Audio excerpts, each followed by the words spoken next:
is 2 weeks before the messenger died.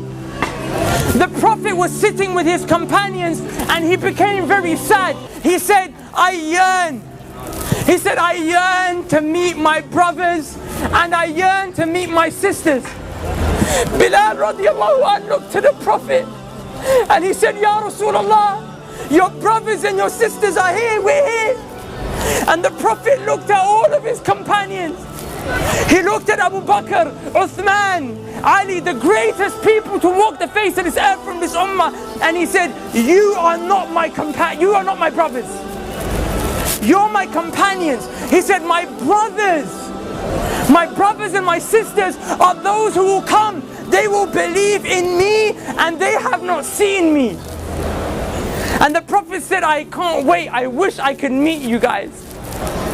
Now imagine for a second that man who took brotherhood away from his companions and ascribed it to me and you. Wallahi, the Prophet called us his brothers and sisters. Imagine if the Prophet stood right here. Imagine he stood here after Ramadan. 30 days we stood in the last third of the night crying to Allah, saying, Allah, forgive me for my sins.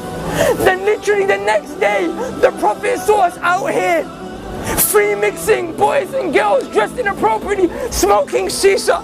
Wallah, I'm not judging anyone. I'm here just to give you the reminder that Allah told me to give you.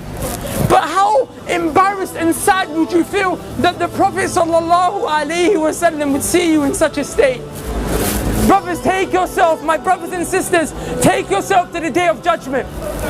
On a day when Allah SWT said, يَوْمَ يَفِرُّ الْمَرْءُ مِنْ أَخِيهِ وَأُمِّهِ وَأَبِيهِ وَصَاحِبَتِهِ وَبَنِيهِ. Allah said, your mum will run away from you.